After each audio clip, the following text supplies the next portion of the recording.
Hello everyone, आप सभी का स्वागत है एसएससी अचीवर्स के यूट्यूब चैनल में। और जैसा कि आप सभी को पता ही है कि हम जो इतिहास के प्रीवियस ईयर क्वेश्चंस जो कि पूछे गए हैं विगत के वर्षों में, उनको हम डिस्कस करेंगे कर और आज इसी को आगे बढ़ाते हुए हम बात करेंगे संतरत काल की।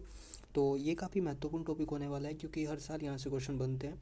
और आज के जो क्वेश्चन हैं बेसिकली उनसे मैं डेट्स भी आपको पता चलूँगा कि कौन से एग्ज़ाम में आया है और कब आया है। तो आइए शुरू करते हैं।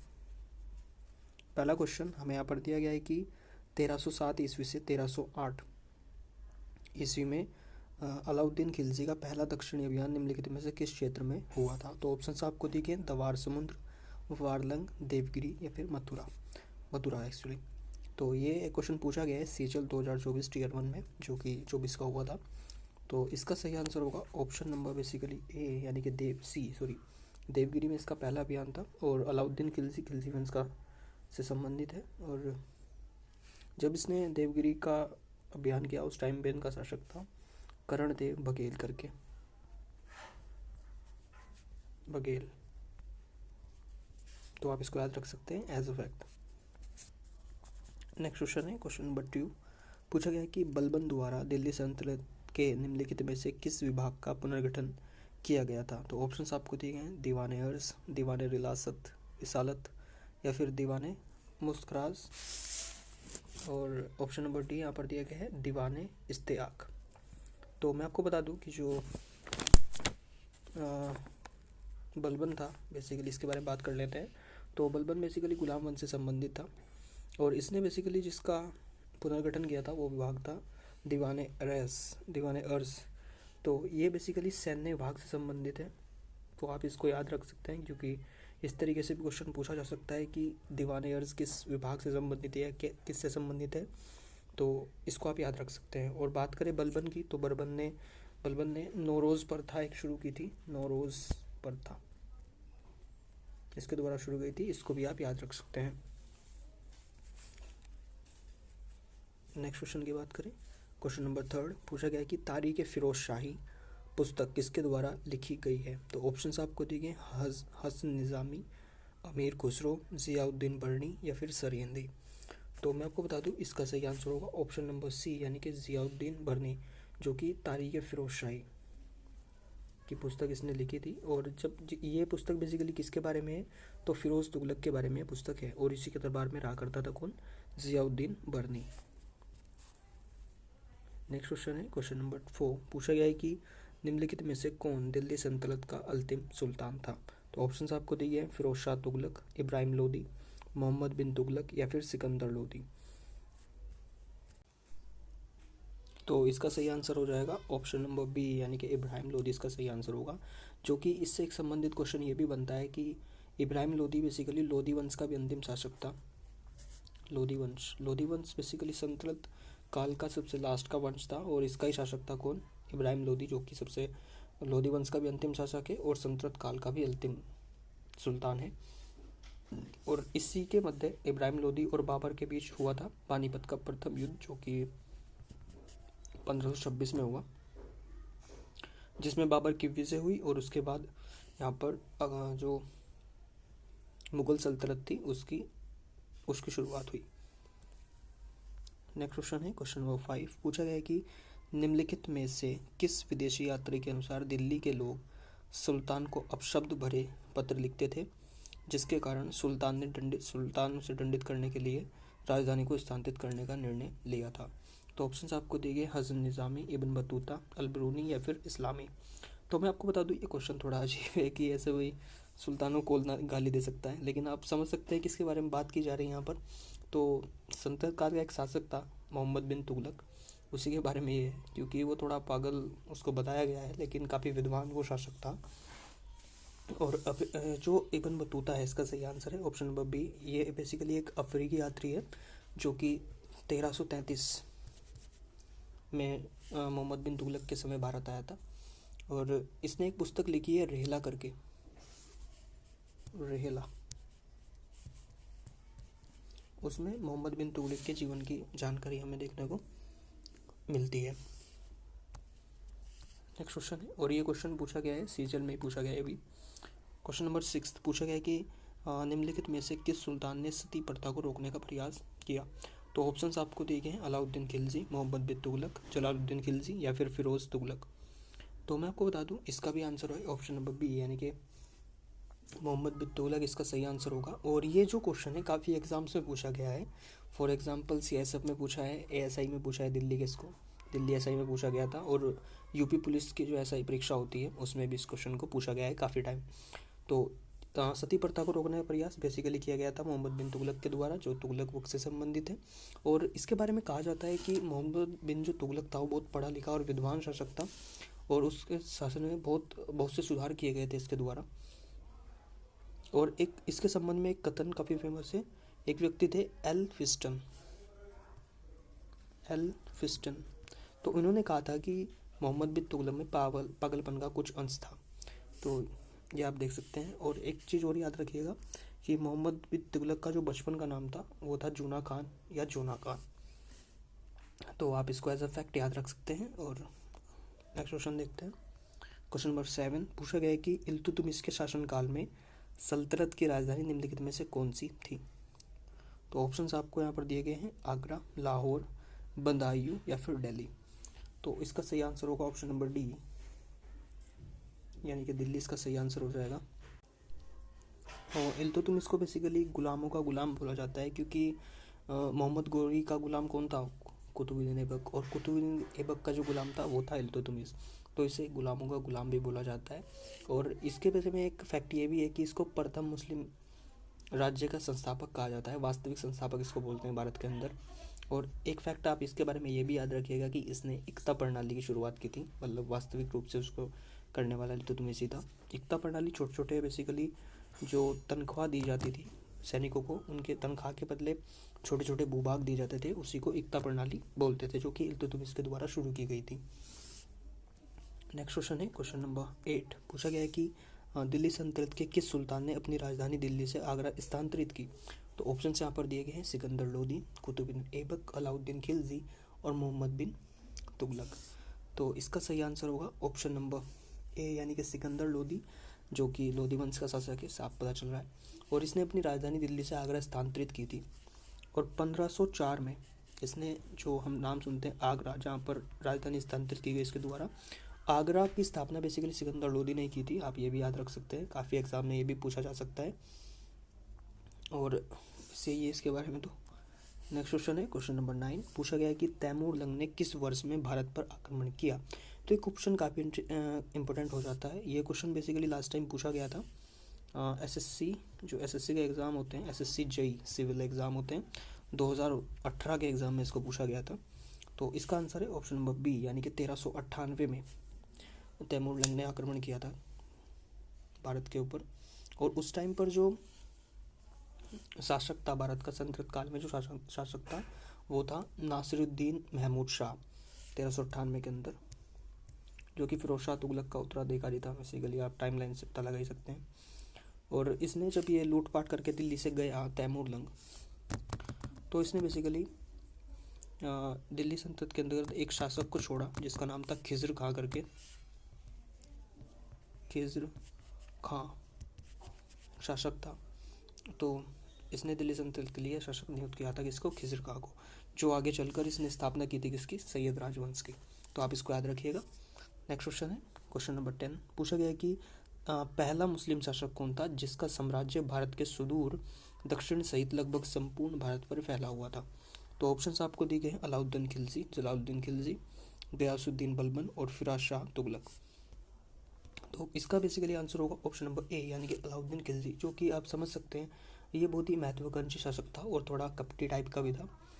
तो जो अलाउद्दीन खिलजी था, इसका जो शासन था पूरे भारत पर ही था।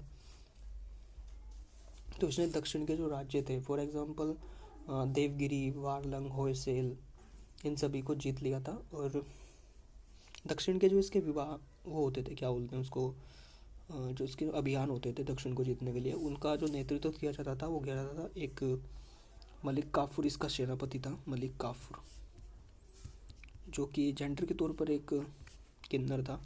और इसको 1000 दिनारी भी बोलते हैं, ये आप इसको याद रख सकते हैं।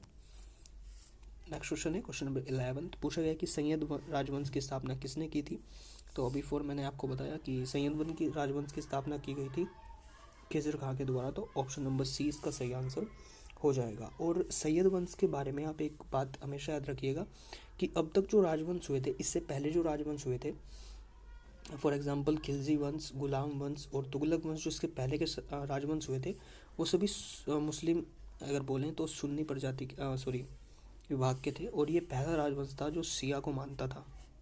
तो आपसे पूछा जा सकता है कि पहला जो राजवंश जो शिया था वो यही था, सैयद राजवंश। नेक्स्ट क्वेश्चन है क्वेश्चन नंबर 12। पूछा गया कि कुतुब मिनार का नाम किस सूफी संत के नाम पर रखा गया है। तो ऑप्शंस आपको दिए गए, सैयद वाहिद अशरफ, अलाउद्दीन शाफिर अशरफ, ख्वाजा कुतुबुद्दीन बख्तियार काकी और कुतुबुद्दीन ऐबक। तो इसका सही आंसर होगा option number B, Khwaja Qutbuddin Bakhtiyar Kaki, जो कि कुतुबुद्दीन ऐबक के गुरु भी थे, इनको गुरु मानता था ये। और कुतुब मीनार के बारे में थोड़ा इसके निर्माण के जो पहलू हैं उस पर चर्चा कर लेते हैं, क्योंकि यहाँ से कंफ्यूजन होता है बच्चों को काफ़ी कि देखो कुतुबुद्दीन ऐबक का जो कुतुब मीनार है उसका जो निर्माण है वो करवाया तो कुतुबुद्दीन ऐबक ने ही है, लेकिन इसमें जब 1368 में इस पर बिजली गिरी तो इसका फिर मरम्मत जो कराई वो कराई फिरोज तुगलक ने। फिर इसका इल्तुतमिश ने भी कुछ इसमें योगदान दिया था, याद रख सकते हैं आप। नेक्स्ट क्वेश्चन है क्वेश्चन नंबर 13। पूछा गया कि हौज़ ए सुल्तानी क्या है। तो ऑप्शन आपको दिए मीनार, बड़ा जलाशय, महल या मस्जिद। तो हौज़ ए सुल्तानी इसके नाम से पता चल रहा है, हौज़ करके, तो ये है एक बड़ा जलाशय, यानी कि ऑप्शन नंबर सी इसका सही आंसर होगा। तो बात करें ये बनवाया किसने, तो इसका निर्माण कराया था एक राजा थे इल्तुतमिश करके, उसने इसका निर्माण करवाया था। और ये जनता के पेयजल की व्यवस्था के लिए था, बड़ा जलाशय था ये। नेक्स्ट क्वेश्चन हमें यहाँ पर दिया गया है कि दिल्ली में कुवैत उल इस्लाम मस्जिद के दक्षिण प्रवेश द्वार इलाही दरवाजे का निर्माण किसके द्वारा कराया गया था।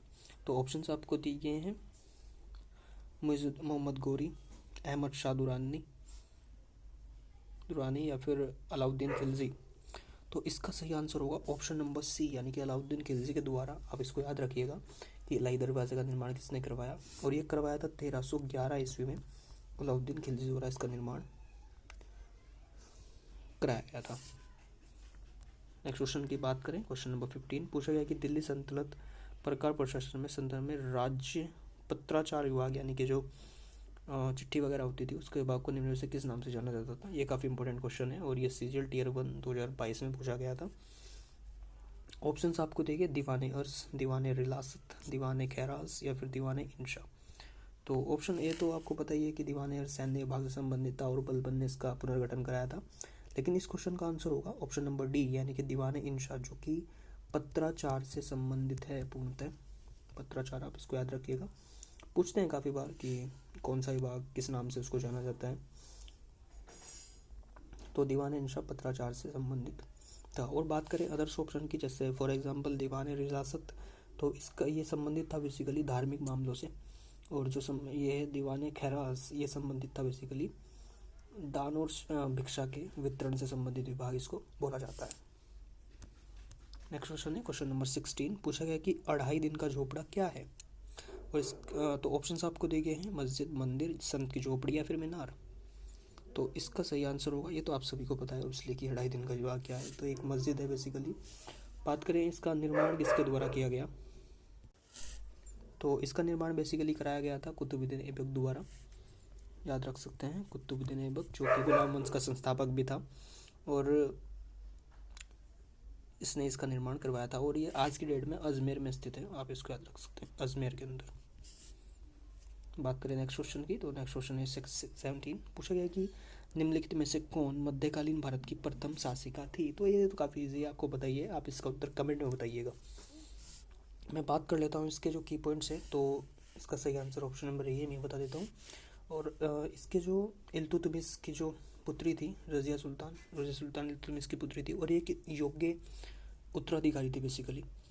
और इसके बारे में कहा जाता है कि रज़िया सुल्तान एक अच्छी शासक इसलिए नहीं बन पाई क्योंकि वह एक स्त्री थी, लोगों का मत दिया जाता है, लेकिन काफ़ी एक योग्य उत्तराधिकारी वो थी। नेक्स्ट क्वेश्चन है क्वेश्चन नंबर 18। पूछा गया कि दिल्ली सुल्तान ने रक्त व लौह की नीति किसने अपनाई? तो मैंने आपको ये पहले क्वेश्चन में डिस्कस किया था। तो ये अपनाई गई बलबन के द्वारा। बलबन अपने आप को ईश्वर का प्रतिनिधित्व बताता था, और इसके बारे में तो हम पढ़ ही चुके हैं कि दीवाने अर्ज की स्थापना इसी ने की थी। और इसने एक और चीज़ की थी जिसका नाम है, इसने जो दल चालीसा था उसका गठन किया था, सॉरी उसका सदस्य था बलबन, जो कि इसका गठन किया था इल्तुतमिश के द्वारा। और इसका पूरा नाम की बात करूँ तो इसका पूरा नाम है गयासुद्दीन बलबन। नेक्स्ट क्वेश्चन है क्वेश्चन नंबर 19। पूछा गया कि 1000 दिनारी के नाम से किसे जाना जाता है? तो ऑप्शंस आपको देखिए, बलबन, मालिक काफूर, सिकंदर लोदी और कुतुबुद्दीन ऐबक। तो सिंपल सा इसका आंसर होगा कि 1000 दिनारी बेसिकली मलिक काफूर को बोला जाता है, जो कि अलाउद्दीन खिलजी का एक सेनापति था। और दक्षिण के जितने भी अभियान अलाउद्दीन खिलजी के द्वारा किए गए उन सभी का नेतृत्व किसने किया था? इसने किया था। और इसकी मृत्यु बेसिकली मंगोलों के साथ युद्ध करते हुए हो गई थी, आप इसको याद रख सकते हैं। और मलिक काफूर को 1000 दिनार में खरीदा है, जिस कारण इसको 1000 दिनारी बोलते थे। नेक्स्ट क्वेश्चन है क्वेश्चन नंबर 20। पूछा गया कि अमीर ए कोही एक नया विभाग किस सुल्तान द्वारा शुरू किया गया था?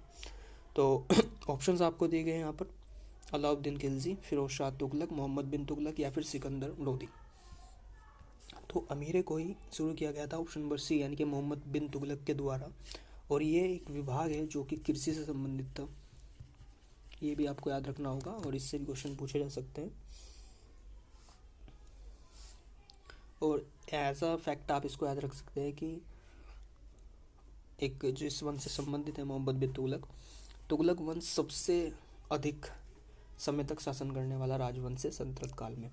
तो इन्हें शासन किया था 1320 ईस्वी से 1412 ईस्वी तक। नेक्स्ट क्वेश्चन है क्वेश्चन नंबर 22। पूछा गया कि दिल्ली सल्तनत का सुल्तान, पूछा गया है यहाँ पर कि दिल्ली सल्तनत का सुल्तान जो दान दक्षिण के बारे में काफ़ी ध्यान रखता था और उसके लिए एक विभाग दीवाने खैरात स्थापित किया था, वह कौन था? तो ऑप्शंस आपको दिए गए, इल्तुतमिश, फिरोज शाह तुगलक, गयासुद्दीन शाह या फिर बैलोल लोदी। तो इसका सही आंसर है Firoz Tughlaq, basically option number B. और इसने एक विभाग की स्थापना की थी जिसका नाम था दीवाने खैरात। ये तो क्वेश्चन में दिया गया है, बताने की आवश्यकता भी नहीं लग रही है, तो इसका आंसर हो जाएगा option number B. Next question है क्वेश्चन नंबर 23। पूछा गया कि दिल्ली के किस सुल्तान ने ब्राह्मणों पर भी जजिया कर लगाया था? तो ऑप्शंस आपको देंगे, बलबन ने या फिर फिरोज शाह तुगलक ने, अलाउद्दीन खिलजी ने या फिर मोहम्मद बिन तुगलक ने।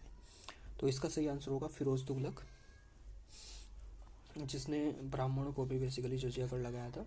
और ये एक तरह का कर होता था जो कि पहले के जो शासक थे उनके द्वारा नहीं लगाया गया था ब्राह्मणों पर, लेकिन इसने लगाया था। नेक्स्ट क्वेश्चन है क्वेश्चन नंबर 22 और आज का लास्ट क्वेश्चन है कि किसने 1329 से 1330 के बीच तांबे के सिक्के रूप में मुद्रा चलाई थी? तो ऑप्शंस आपको देगा, अलाउद्दीन खिलजी, गयासुद्दीन तुगलक, मोहम्मद बिन तुगलक या फिर फिरोज शाह तुगलक। तो आप नाम से समझ सकते हैं किसका काम है, मोहम्मद बिन तुगलक का, क्योंकि थोड़ा सनकी टाइप सा था ये, तो इसने तांबे के सिक्के चलवाए थे। नेक्स्ट क्वेश्चन है क्वेश्चन नंबर 25 कि निम्नलिखित को क्रमानुसार व्यवस्थित कीजिए। तो इसका क्वेश्चन आप कमेंट, इसका आंसर आप कमेंट कीजिएगा, काफ़ी इजी क्वेश्चन है, आप बता सकते हैं। मैं सिर्फ आपको ये बता देता हूँ कि इल्बरी शासन को गुलाम वंश बोलते हैं। तो इसका क्वेश्चन आंसर आप कमेंट कीजिएगा। Thank you for watching. अगर आपको वीडियो अच्छी लगी तो लाइक से सब्सक्राइब कमेंट जरूर कीजिएगा और अपने दोस्तों के साथ जरूर शेयर कीजिएगा। So thank you.